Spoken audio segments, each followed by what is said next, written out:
the Bain Free Radio Hour.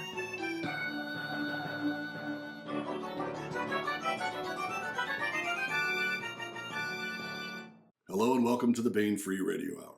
Today we bring you Sean Hazlett interviewing Michael Mersault on his latest book, The Presence Malign, completing the Deep Man Trilogy. After that, we jump into part 18 of the serialization of Mark Van Name's John and Lobo novel, One Jump Ahead. A brief bit of errata today. We told you last week we were bringing you part 16, and we meant to say part 17 of the serialization of Mark Van Name's John and Lobo novel, One Jump Ahead. Welcome. I'm Sean Hazlett at the Bain Free Radio Hour podcast. I'm here with Michael Mersault, and we're here to discuss The Presence Malign. So welcome, Michael. Hey, Sean. Thanks for having me. Absolutely. All right. So can you just give the audience a very brief background of who you are, where you come from, etc.? Sure. Yeah. I've been in the U.S. Pacific Northwest most of my adult life, but I travel around a fair bit here. I've been writing off and on also most of my adult life, but in the last few years, I've been seeing some success publishing through Bain here with the Deep Man trilogy. Starting with The Deep Man, which was published a few years back, and then the second book, The Silent Hand, and now the Presence Malign here shortly. Okay, let's just to give the audience, for folks who have not read the first two books in the series and who might be interested in it, can you just talk a little bit about the genre it's in, kind of generally what it's about, what the central conceit of the series is, etc.? Certainly. So the series follows something of a prodigy in a great house. This is set in the far future. Humanity has expanded throughout the galaxy, and through contact with alien species have gotten a hold of faster than light technology.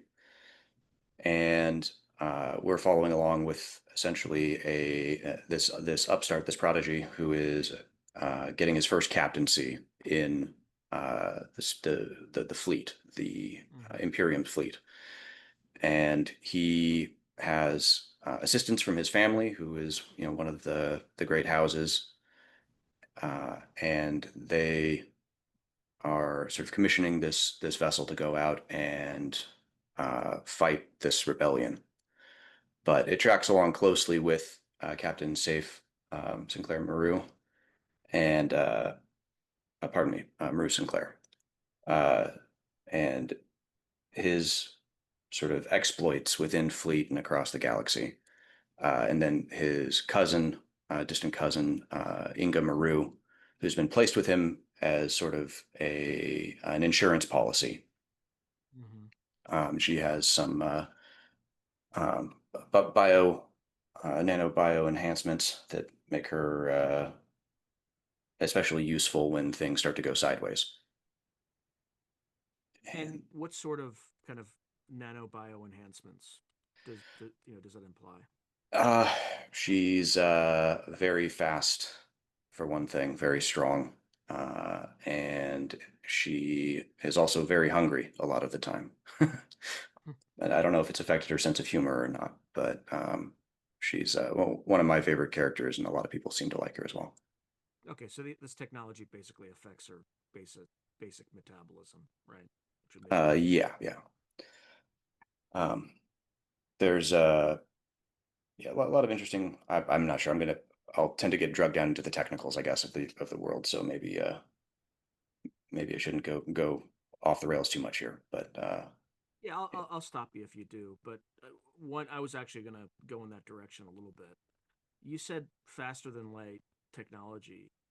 In this particular series, do you ever go into how that technology works, kind of the theory behind it? I steer clear, I think, of any specific mechanics. I think when you're finding that line between sort of hard science fiction and more, magic fantasy set in space. Mm-hmm. If you go full hard science fiction, at some point things start getting less fun. And so I think you always have to you have to take a cheat now and then, and the faster than light travel is definitely one of those. It's Okay. yeah. And then I think some of your communication systems as well. How does that work in this world? Yeah, most of the communication that's done is line of sight, light speed communication. There is limited access to quantum entangled Mm-hmm. communicators, Which would be which, instantaneous. yeah, exactly, and those are relayed, and then they're very, very low bandwidth. So basically we keep it to text messages. It kind of takes you back to the old pagers. Mm-hmm. Those were. You're dating yourself, Michael. You're dating yourself. Okay, so say more about kind of the world building here. What were your inspirations behind it, or behind the world building in the series, or I should say galaxy building, I guess would be more apropos. Yeah, I think one of my sort of longtime inspirations has been obviously Frank Herbert and his vision of sort of space politics or social structures that can survive the test of time, and so that division of humanity into um, you know great families that are sort of controlling the upper end of resources, and then the larger swaths of humanity may not be associated with a great family, or and may not even be part of the fully vested citizen class in this world, uh, which is another concept. Maybe that's also pulled from things like Starship Troopers, where Mm-hmm. certain rights and privileges come from engaging in full citizenship, but thanks to their society's honor code, that also means you're held fully to account for your actions. And so things like, Regency era style duels over uh, casual insults and things like that can come to the fore. Whereas if you're not a vested citizen, if you're just a demi-cit, as they call them, then you're not subject to any of that. You're protected from all of that, but then you also lack some of the greater freedoms as far as carrying personal weapons, or pursuing the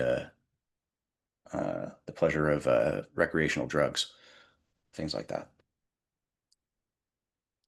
Talk a little bit about that. What's that? This recreational kind of Yeah, drug. so just if you're fully responsible for your actions when you're a vested citizen, there's no one coming after you to make sure that you're, you know, eating the right things and drinking the right things. If you break the law, then you'll be held to account for your actions at that point. But there's no one policing you ahead of time, preventing you. Um, Whereas the demisits, they are all managed by essentially planet-wide artificial intelligence. You get to meet in the Presence Malign. We get a little bit more into that, what that process looks like, and how people live in that setting, how the demisits live, and you've got demerits that you can get for acting poorly, and um, little social credit system, if you will. Yeah, that's Uh, exactly what I was thinking. It's like China's social credit system, and it's also like, um, the U.S. government just signed a $759 million contract with Palantir to create a master database on every U.S. citizen.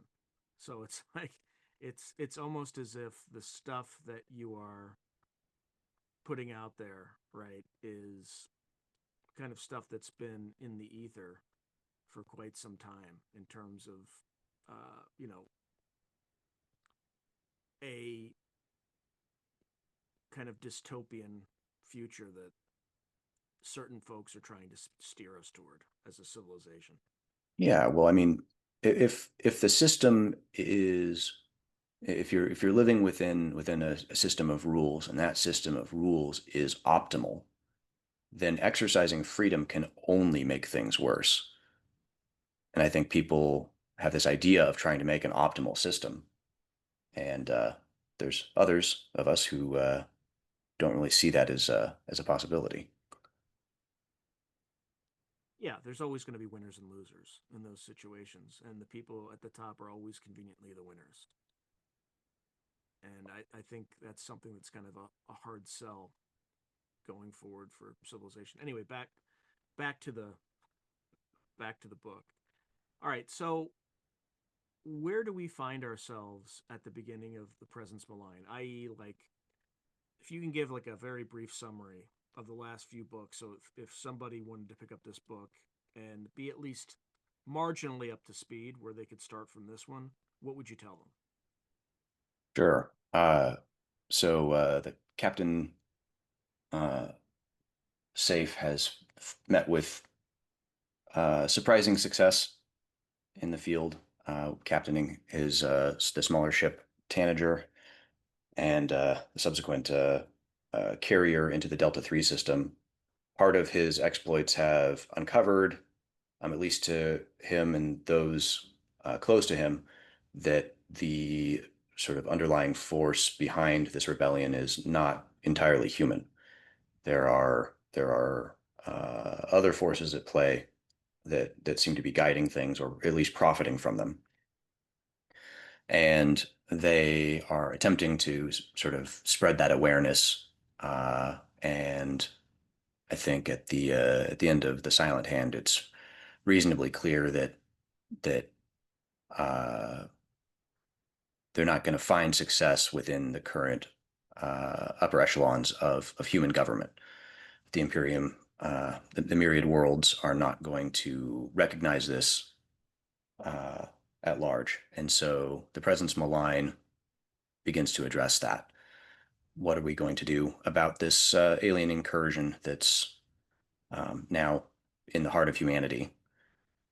Uh, little, you know, a little invasion of the body snatchers, if you will. How are we going to handle that? And we when we first join up with Safe at the beginning of the story, he's still still in fleet and captaining a vessel there, but he is quickly sort of pushed aside by the official fleet authority and has to find new avenues for pursuing the protection of his family and humanity at large from this alien threat. Whether that means turning to the heavy world rebels that sort of started this whole uh, issue in the first place, um, or turning to the Shapers, who are the aliens who, the peaceful aliens, the only other alien race that humanity's interacted with that is actually the source of their greatest technology, the faster than light travel and a myriad of other technological marvels. So we kind of get into a lot of different aspects of the world that were kind of hinted at in the earlier books. We now get to explore in depth.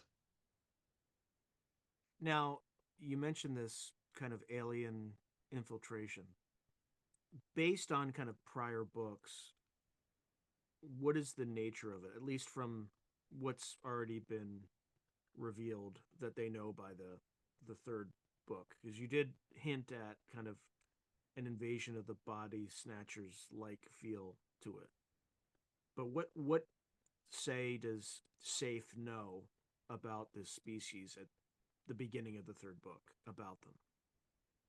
He knows that they will inhabit a human's body, uh, and once he's done so, they don't come back.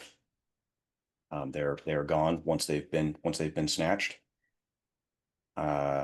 he knows that there is an important role is played by the process of end space transition when they are traveling faster than light. That's when this some part of the attack, some part of the transition takes place uh, during that time. And he knows that they have been targeting uh, people in positions of power that aren't necessarily figureheads, don't necessarily have a public face. So anyone who is in an important position and behind the scenes is a potential vector, is a priority target for these strangers. And does he have any sense for where they come from, why they're here, any of that? No, they've been remarkably tight-lipped about their motivations up to this point, and so certainly going into the Presence Malign, you have very little idea, I think, of why they're here, what they want from humanity. Okay. Now, let's talk a little bit about each of the characters. And rather than me mention them, why don't you kind of go down the list? You might as well, I guess, start with Safe. I mean, you spoke a little bit about him so far, but who is he? Where is he from? And what are his motivations? Yeah, he Safe um, Safe Maru Sinclair is, as I said, he's something of a prodigy from the his family. Uh, he has been uh, on their home, the family home world of Battersea for most of his life. He did some work with the in-system guard, working on, sort of non FTL vessels, running security and dealing with smugglers and things like that through his early career. We kind of join him in the Deep Man when he is first uh, getting his first captaincy.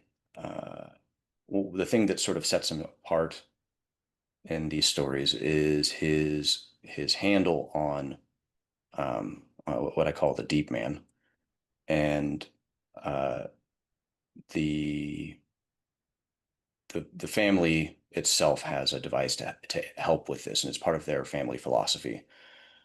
Uh, an implanted device that can be used to essentially trigger the body's fear response in any situation. You can artificially, trigger the kinds of response that you'd have in a crisis or in a terrifying situation. And so, as part of the training for their youth, they uh, undergo conditioning for the fear response so that they can learn to do things, respond rationally and intelligently in a crisis situation, as opposed to just studying, manuals and running video game simulations. They when they're training are always in the state that they would be in an actual conflict. And Safe in particular is responds to that responded to that conditioning very well, and that's sort of uh, his secret weapon is always being in control of himself and uh, in those situations. Uh, next on the list would be Inga Maru, his right hand, and she her backstory is covered in some detail in the Silent Hand. She was not originally part of the core family. She was in her father and her siblings were destitute, which was also due to her father's unwillingness to downgrade, if you will, to give up his citizenship. By giving that up and becoming a demi-cit, he'd not be able to return to citizenship, but he would have been able to, get 3 square meals a day for his family. Everyone would have been provided for. That poverty was only inflicted on them because he refused to give it up, despite having sort of, no good means of earning money and some addictions. And so she was turned to the Marie Sinclair family and was taken in as a candidate for a new biotechnology program that they were working on out at the secret their secret base called Hawksguard. It was in the an asteroid belt in the Battersea system, Mm-hmm. and she agreed to that, received these enhancements, and began learning how to master them. And then she was attached to Safe to help ensure his success as he was given this captaincy. And in sort of Age of Sail style here, the families sort of provide the outlay, the financial investment in bringing a ship of war to bear. The orders are given by fleet, and then the profit flows back to the family. But so all the financial risk is on the great families, and then the actual structure and authority hierarchy is provided by the by fleet. Let's see, lose my thread here. Sorry. Yeah, go ahead. Yeah, keep going. So that's the first two characters. How about this Eric fellow who comes Yeah, in? Yeah, go ahead. yeah, Eric, we don't meet until the beginning of the Presence Malign, and he is a heavy worlder. He's from Thor's world. And real quick, Hmm. can you explain what you mean by heavy worlds versus core worlds, and any other descriptions that you have for different systems? Sure. Yeah. I mean, humanity's been finding worlds and doing their best to terraform them for thousands of years at this point.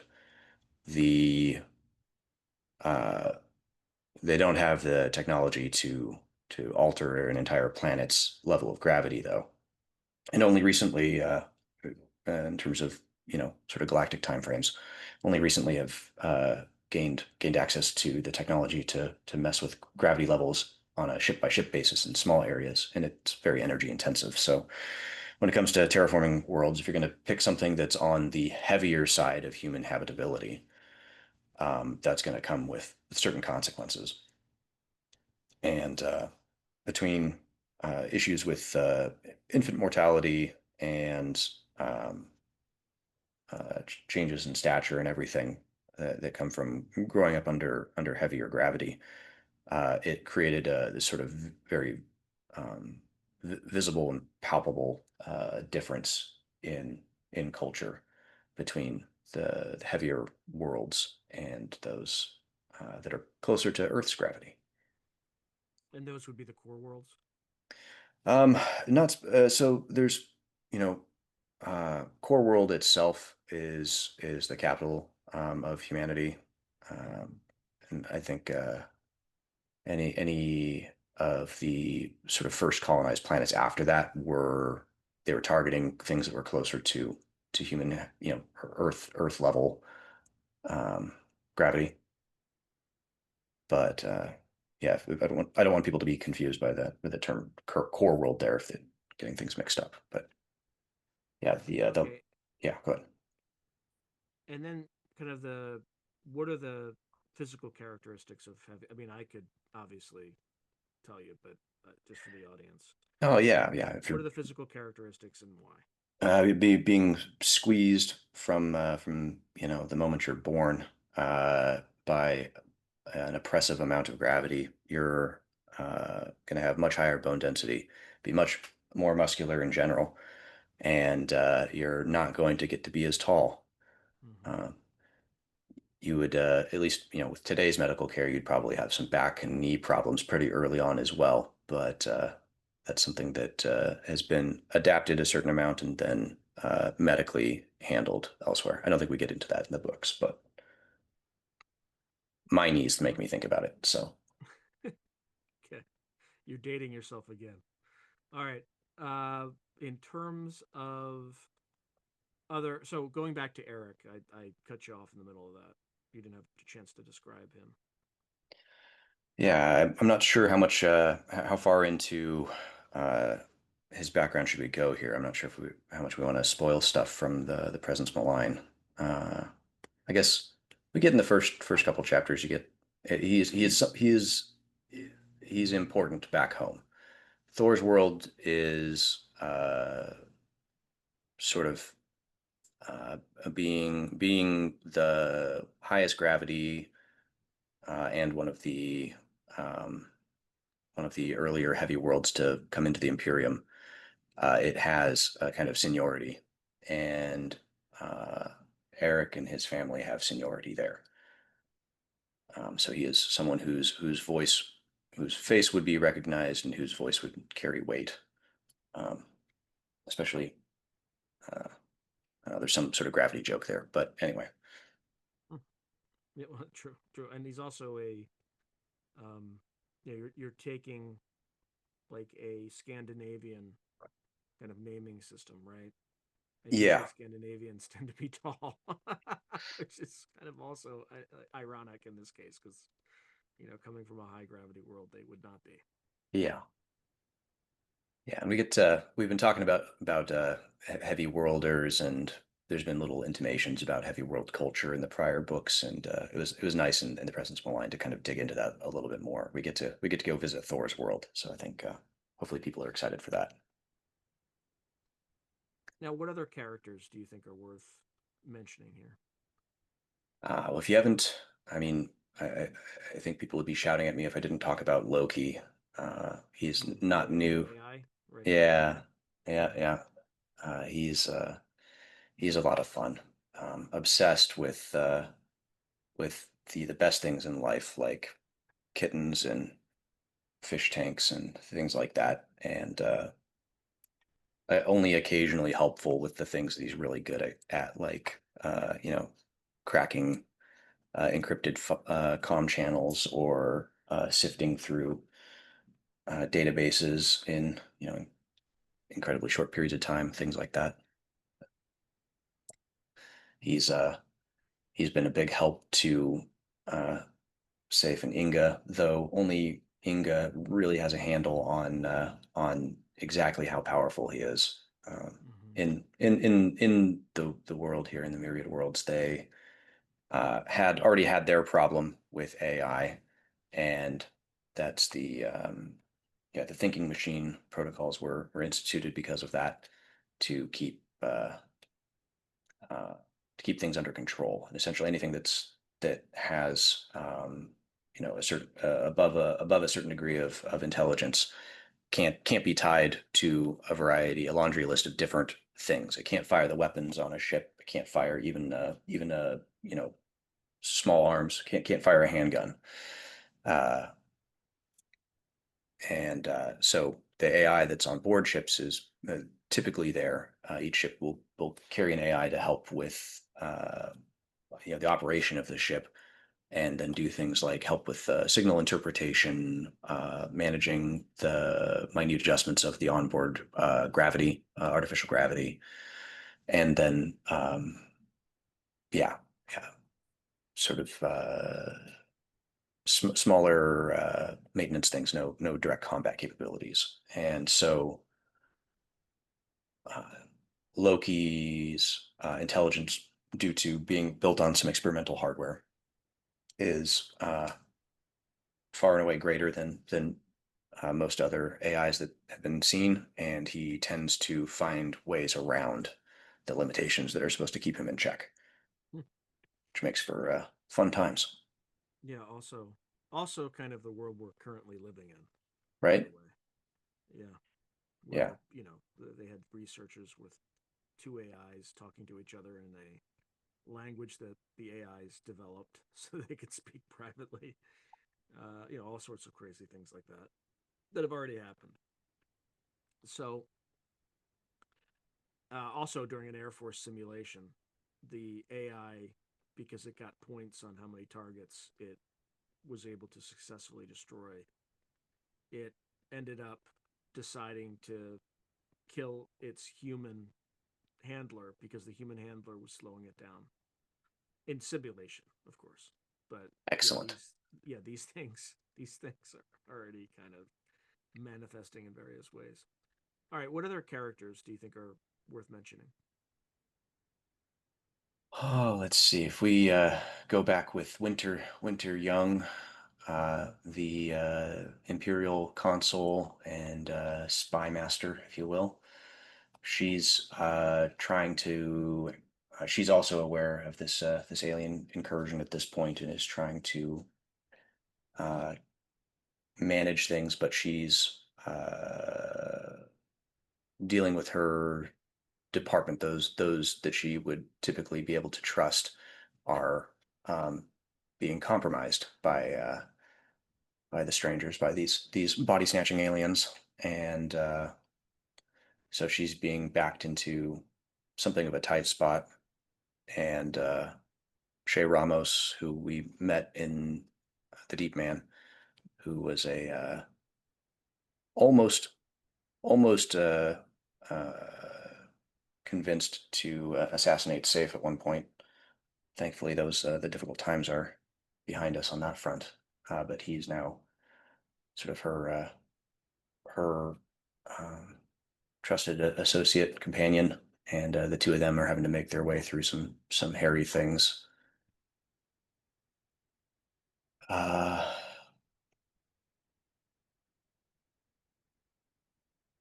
we revisit people we met in Silent Hand, some of the ground pound uh, Legionnaires, Kyle Whiteside, who was ended up pretty highly decorated following the events of the Silent Hand, and was thinking of trying to find his way back into civilian life, despite a, I think, objectively and also comparatively traumatic run on the front lines in the dirt. He sort of we get to revisit him and bring him along on some of the adventure as well, which I'm glad to do. Now, in terms of, we talked a little bit about this mysterious alien species. What about the Shapers? What will people know from the prior two episodes in this series about the Shapers? Who are they? Where are they from? And why did they decide to help humanity? Yeah, their motivations up to this point uh, basically entirely unclear as well. They have been appearing at not regular periodic intervals to trade with humanity, and their sort of shopping list of the things that they're looking for, typically vast quantities of raw materials. Mm-hmm. Um, if they will trade those raw materials that humanity provides in exchange for their, fun super alien high science fiction toys like bulletproof kinetic body shields, faster than light drives, and the fuel for those faster than light drives, which is probably the most valuable consumable resource that they are have for trade. But that shopping list is controlled by the Emperor, the House of Young, and uh, who gets to know what's on the list and who gets to provide for that list in return for the profits is sort of one of the main ways in which they maintain control over the other houses and maintain their position sort of at the top of the Imperium. The And what else? Shapers. Go ahead. Go ahead. I Yeah, was going to say, yeah. yeah. Tell us more about the Shapers. Like, what do they look like? Where are they from, or is that unknown? Yeah, they don't. The Shapers themselves aren't. aren't typically seen. No one that we've followed at this point has gotten to meet one. They appear in, they essentially pop out of end space at core world when it's time to trade, and everything gets dropped off and exchanged through open doors with we don't really visit that, I think, at any point prior. We go into that process in more detail in the Presence Malign. But they show up and make the trades and then disappear, and that's all that humanity's really had about them, except that they don't seem nearly they don't seem particularly hostile. They seem entirely benign. And how long has this relationship lasted? This has been going on for several hundred years at this point. Okay. And And have there been any conflicts with this species at all, or has it been pretty smooth sailing? we didn't cover any conflicts in the books at this point. Sort of during I guess this is kind of apocryphal at this point, but yeah, during initial relations, there were a couple of either very courageous or very greedy and stupid um, individuals who thought they would try and get at whatever onboard storage and the amazing riches and prizes that would be inside these gigantic vessels, but they were swatted down without any evident effort, and no one since then has tried. Hmm. Very interesting. In terms of the current conflict, call it the intra-species conflict with humanity between these rebels and the kind of imperial government. How long has that lasted, and what are kind of the sources of disagreement? Let's say. Yeah, this conflict started only a few years prior to the sort of main events in the Deep Man. Hmm. So it's a fairly recent conflict.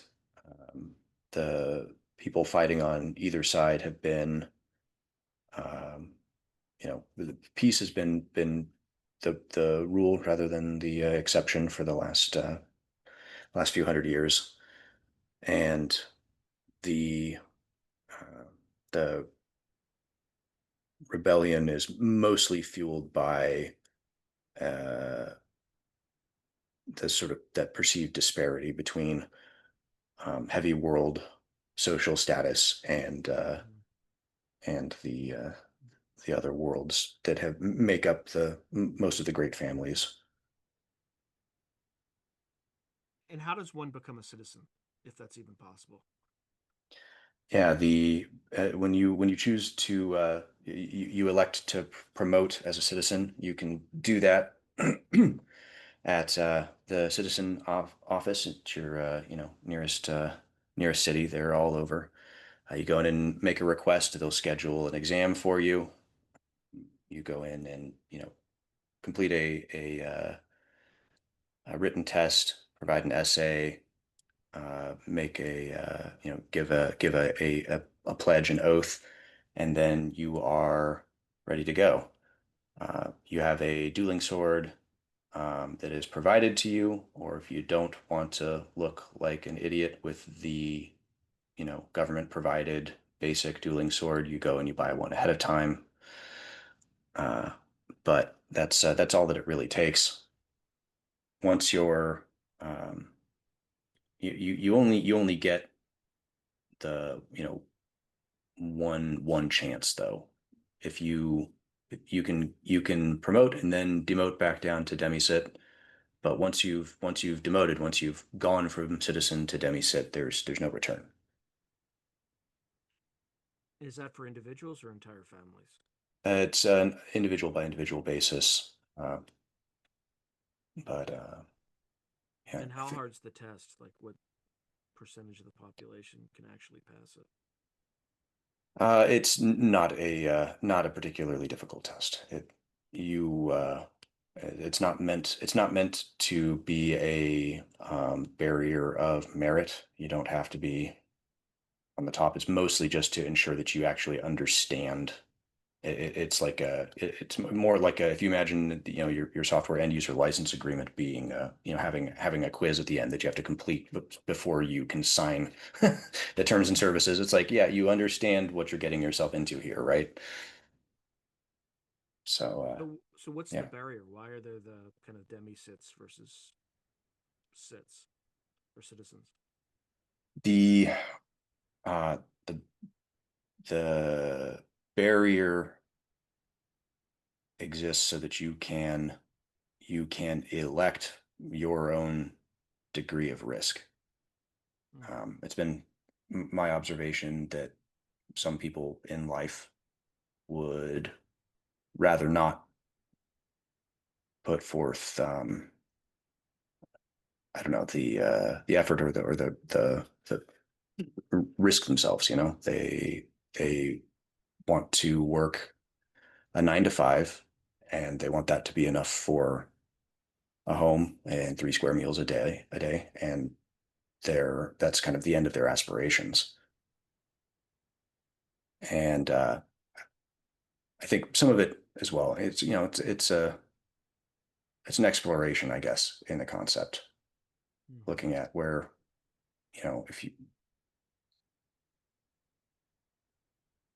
if you are never sort of given the opportunity to fail, are you ever going to see where you can go?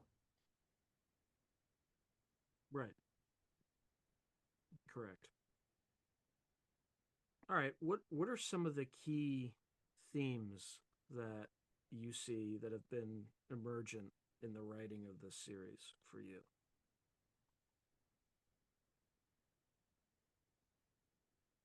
I think from the beginning, concepts of love and loyalty are actually, really, really central here. Maybe there's maybe the whole body snatcher theme sort of highlights that as well, in that, having that inhuman ultimate betrayal as the antithesis. But I think that that's been sort of my main drive, the interplay between duty and love. Any other themes that you play with in this series?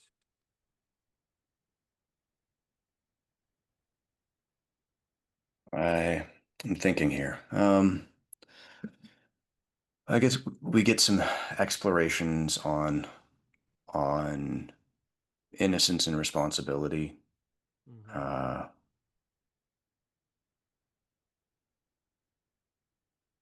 the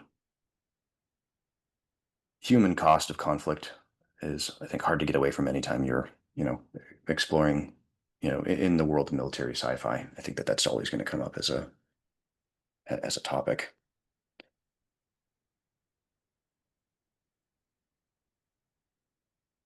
And in terms of kind of this series here, do you have any plans for future books that are associated with it? That's something I would certainly like to do. I think, that this arc I am sort of bringing to a close, but been interested in looking at potential, sort of, uh, prequel or, side character sort of explorations. Uh, maybe something, a little Ender's Shadow kind of, uh, action could be fun, going and following along with, someone else's experience of the main events or something like that might be useful. But yeah, I'm certainly would like to write more in this world and with some of these characters. Are you working on any projects that are outside of this world? Yeah, I have, actually have a uh, another science fiction novel, kind of a standalone thing that is, uh, I've got in front of a few people right now. Mm-hmm. And then I also have a fantasy novel that is just I just finished sort of my initial pass on this, which is unfortunately this is kind of the worst part of those because my first draft is typically done pen and paper, so going through and digitizing that is it's a good chance for doing edits, but it's always a little bit of a hurdle that I don't look forward to. Well, let's focus on some questions about writing, being a writer, and things like that. Sure. In your process, you very clearly said that you write the first draft by hand. Why is that? I don't like to be limited by digital access Mm-hmm. for my writing. And if you start writing it, you know, on a computer or even really on a typewriter, then you're stuck with that medium. And if you want to go somewhere where it's inconvenient to bring those things along, then then you're in a pinch. I like to write wherever I am. How long have you been writing?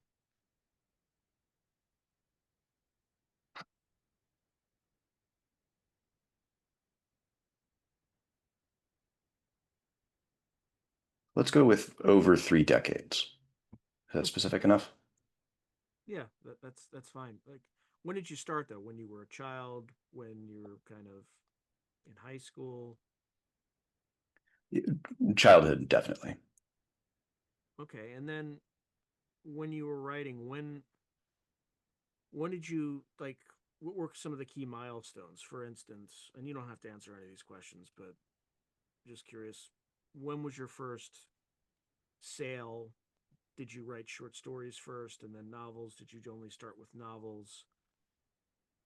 Talk the audience through that.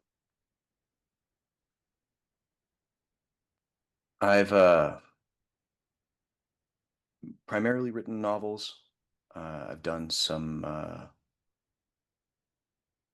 um, magazine writing in other fields that don't have under a different name, so they're not associated with this stuff.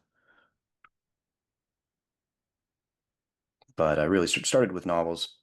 The first thing that actually I've managed to sell in that lane though was the Deep Man to Bane. So that's been something of a dream come true. For folks who are, struggling with multiple novels and trying to sell and things like that, how many novels did you write before you sold that one?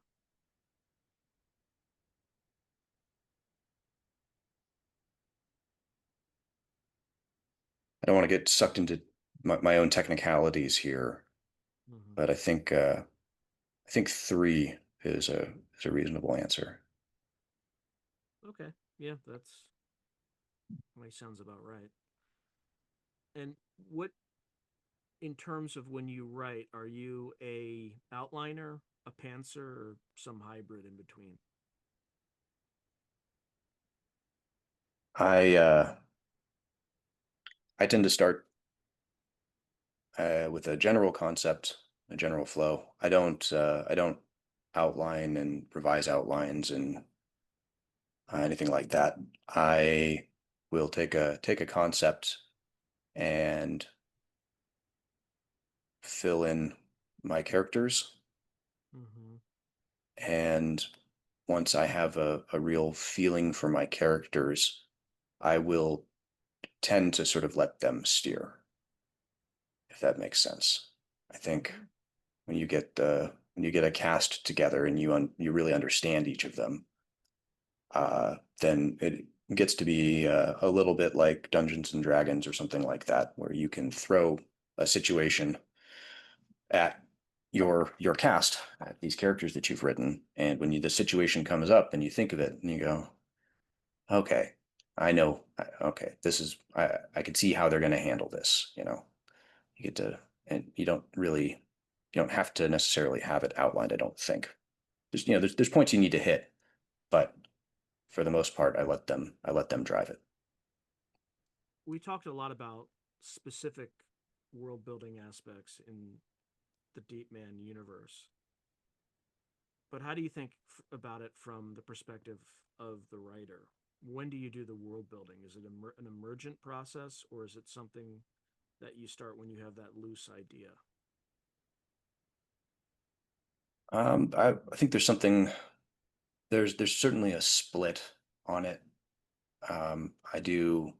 It's not. I'd like to use the 80-20 rule, but that's not it. It's closer to like maybe a quarter or a third up front, and then the rest comes as we go. Which unfortunately, and this is something if the more eagle-eyed readers may recognize, there are a few continuity things that show up, I think, that are troublesome from doing it that way. It might have been better served to do more upfront so that I don't end up in a pinch later.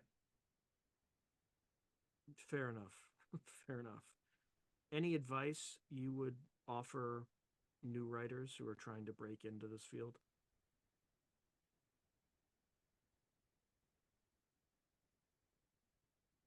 Just don't stop writing.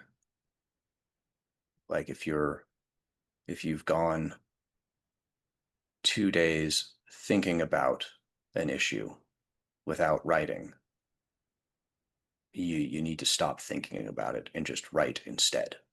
Like that issue may make the book bad, that may break it, that may, but if you stop and you let yourself stop, uh, you may not come back. You may not keep going again, right? You just have to keep writing. Oh, and for the love of God, don't use AI. You literally guessed my next question. Like, and this is more of a meta question than anything else. So how do you think this is going to evolve in the publishing industry? Do you see it bifurcating into like really cheap AI fiction that is clearly identified, or do you think it's going to be a kind of, or do you think it's going to be kind of a foreboding any and all AI in writing, or a messy middle where readers don't know, they won't, there won't be any clear way to distinguish between what's purely human generated and what's hybrid human AI generated? Yeah, I think the messy middle road is the only thing I can see being realistic. I mean, already with I've heard they've got like services that will go and uh, like review your writing and give you suggestions. It's like AI driven, and it's like, oh, you can spruce up the wording here, or straighten this out, or this might be confusing for people, and it's like Let me tell you how good this part is. A year ago, with ChatGPT, I just wrote a sample story, okay, like very short, call it 1,000 words, and then I entered it into ChatGPT, and I said, write this as Dr. Seuss would write it, and it was perfect. It was like straight out of a Dr. Seuss book. It was actually pretty frightening. So, yeah, anyway, I didn't mean to finish your yeah, thought. It's something that we're all going to have to grapple with and navigate. And I think the only way to do it is if you clearly identify what's been altered by AI, what's been generated entirely by AI, and what does not have any AI. But then again, there might be other applications of it that writers can and maybe should use, which is, let's say I have a gigantic series of 500,000 books, right? And I want to find out the eye color of some obscure character in that series. AI can be really helpful in just getting you that answer. right. Right. So, again, I don't think there's going to it's going to be a little murky and gray, and people are going to have to navigate this stuff on their own. And it's also highly useful for research if you're doing historical stuff. But then again, sometimes it hallucinates. So you Right. have to check everything it tells you.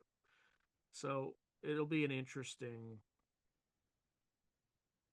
evolution, I think, as we go through this. But any other words on AI? Because I really didn't give you a chance to talk about it too much. No, I think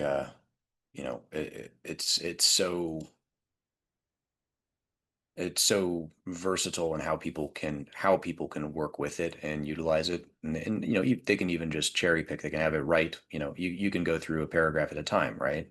And it's not like you're having to spit out the whole book, and then you're choosing which parts you want to integrate and how you want it to be in your story. So there's no way to detect it, or I don't think it's going to make sense to try and make it a binary on off. Did this use AI or not? But yeah, I will say maybe I need to start including some pictures or something of my notepad, so I can say like, hey, no, no, this is all human written. Yeah, No, it's going to be a weird time to navigate this stuff. Where can, by the way, when's this book come out? this is Where can coming people out find it? July 1st, is my understanding. Okay, so and then where can your fans find you going forward? Do you have like a website, things like that? Twitter account, X Uh, account, I guess it's called now. well, yeah, you can. I do have a website. Actually, now that I think about it, I need to update a few things on there. MichaelMersault.com. If they want to take a look at some things there. But otherwise, if you're up and down the Pacific coast here, maybe we'll bump into each other on a trail or on a beach somewhere. Yeah, absolutely. Now, what are you reading now, or are you like watching any shows or anything like that that you think are noteworthy that people should check out that are not your own, just other folks?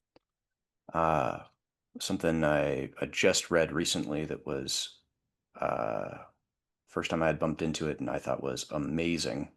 It's a little bit older, but it's called Three Men in a Boat, to Say Nothing of the Dog.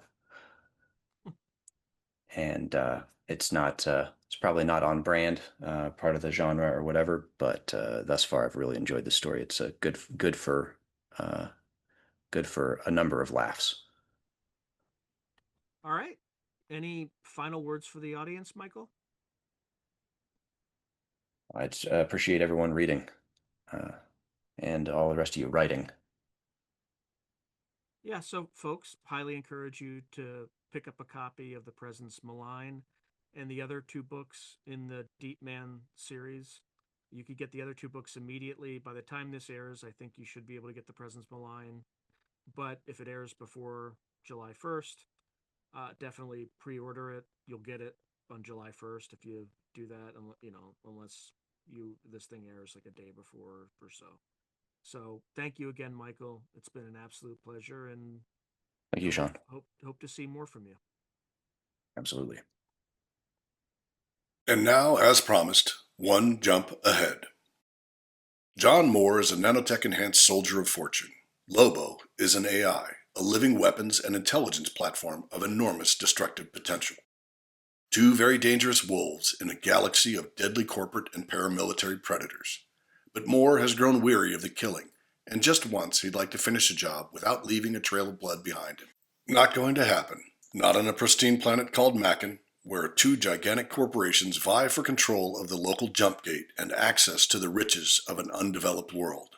Dealing with a kidnapping and extortion scheme is only the beginning for Moore and Lobo as they work to stay one jump ahead. The taste strong and a pleasant reminder of some of the meals I'd eaten planet-side.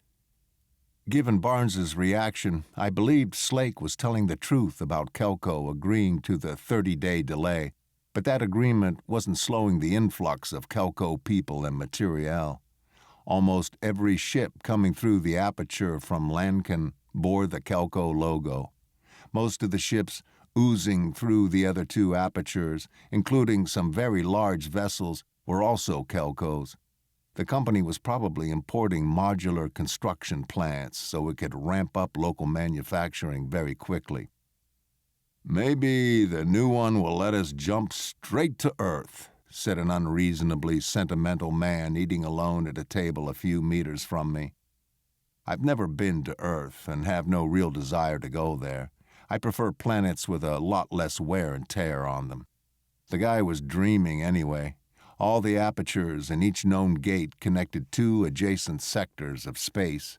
This gate linked two parts of the edge of the galaxy far from Earth and under Frontier Coalition control.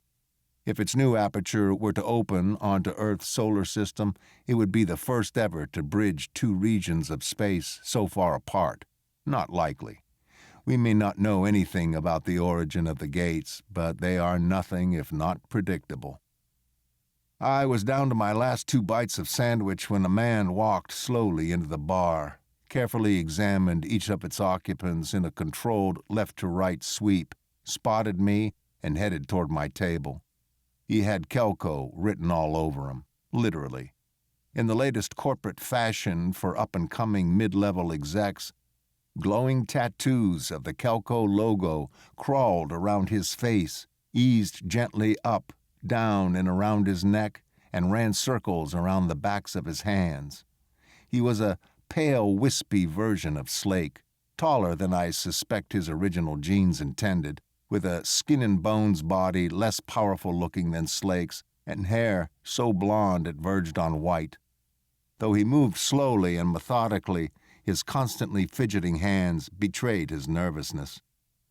Conventional wisdom is that you have to belong to some big group, a conglomerate or a government coalition if you want to make it in this universe. But it's been a long time since I've been able to picture myself linked into anybody's chain of command. I've tried it, of course. You don't get to be my age without having tried a bit of everything. But the only organizations that ever worked for me were the mercenary groups, and then only because they were either extremely functional organizations or not going to last long on whatever world they found themselves. Being a soldier had plenty of downsides, of course, and I'm sick of killing. So now I work freelance and take my chances on my own. This new Kelko visitor looked like one of those people who defined themselves by the company they'd joined, so I instantly disliked him. He walked up to my table and stood, clearly waiting for acknowledgement. I ignored him and chewed on the second-to-last bite of my food, curious about how long he'd wait. Not long. "Mr. Moore?" he asked tentatively. I swallowed, stuck the other bit of sandwich in my mouth, and leaned back, watching him. I chewed slowly, appreciating the flavor of the fish for as long as I could. He crossed his arms and tapped the fingers of his left hand on the outside of his right arm, unable to keep still even when trying to appear resolute. "Mr. Moore?" He was a bit louder this time. I took a drink of water. He had a reason for being here, and I had no desire to visit with him, so I said nothing while he got around to explaining it. He finally shrugged and sat down on a chair opposite me. This has been the Bane Free Radio Hour. Thanks for joining us at the heart of science fiction. Join us next week as H.Y. Gregor interviews Patrick Childs on his latest book, The Long Way Home, a part of the Interstellar Medic series. And later, we continue with part 19 of One Jump Ahead by Mark Van Name.